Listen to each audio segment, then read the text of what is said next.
Nakakatakot ang balitang ito. Aircraft carrier na USS Nimitz umalis na sa West Philippine Sea. Palabas na to sa South China Sea. Bakit kaya iniwan ng US ang West Philippine Sea sa halos isang buwan nitong deployment? Dahil kasi to sa palitan ng missile attack ng Israel at Iran. Philippine Navy at Japanese warship nga tuloy ang nagpatrolya sa bahagi ng Bao de Masinloc. Ang nakakabahala lang dito, kung dati takot ang China PLA Navy na lumapit magpakita, ngayon agresibo sila. Dito walang humpay na binuntutan ang pagpapatrolya ng Pilipinas at Japan, pero hinayaan na nga lang yan ng BRP Miguel Malvar. Ang mahalaga hindi ito nag-dangerous maneuver tulad noong ginawa nung nakaraan sa BRP Apolinario Mabini. Namataan natin ulit yung presensya ng China. Meron bang major challenge? Ano ang ginawa? Wala po sir, nandun po sila, na-monitor natin, pero wala po silang any activity or any interference na kinandak. Wala naman silang unusual activity. So we conducted the training without any interference. So the training was conducted as planned and it was successfully concluded.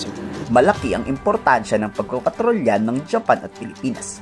Dito masusubok ang lakas ng dalawang bansa kahit wala ang Amerika. Tulad ngayon, wala ang US Navy. What if magkagulo tapos wala ang Estados Unidos? E di kahit papaano alam ng Pilipinas ang Japan ang aksyong gagawin nila laban sa agresibong banta tulad ng China.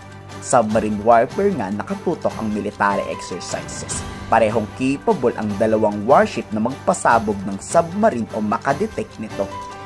This activity, maritime cooperation activity, is very important, especially between Philippines and Japan, because we are partner nations. So we want to cooperate in terms of conducting our operations. So we want to enhance our interoperability with the ship and at the same time enhance the skills and competency of our personnel as well. Interoperability, ma'am, is very important because this means that you can operate together during a mission, during exercise. It means you have a common understanding of how to conduct certain mission. Natalong tuloy ang commander ng BRP Miguel Malvar. Para ba to sa submarine warfare kontra sa China? O idinisenyo ba ang pagsasanay para labanan ang Chinese submarine na posibleng nasa ilalim na ng West Philippine Sea? Matatanda ang may nahuhuling underwater drones, di ba? Na nagmamap daw ng West Philippine Sea para sa submarine ng China. Itinanggi naman yan ng BRP Miguel Malvar. This was the first exercise we conducted in terms of anti-submarine warfare. So yung sa deterrence goal against China, anong value ng anti-submarine warfare exercise? Actually, we don't view it against anyone or any country. Yung pagkandak namin ng training, it's our regular activity to conduct training to enhance our capabilities. What if nga magkagulo at umatake ang China?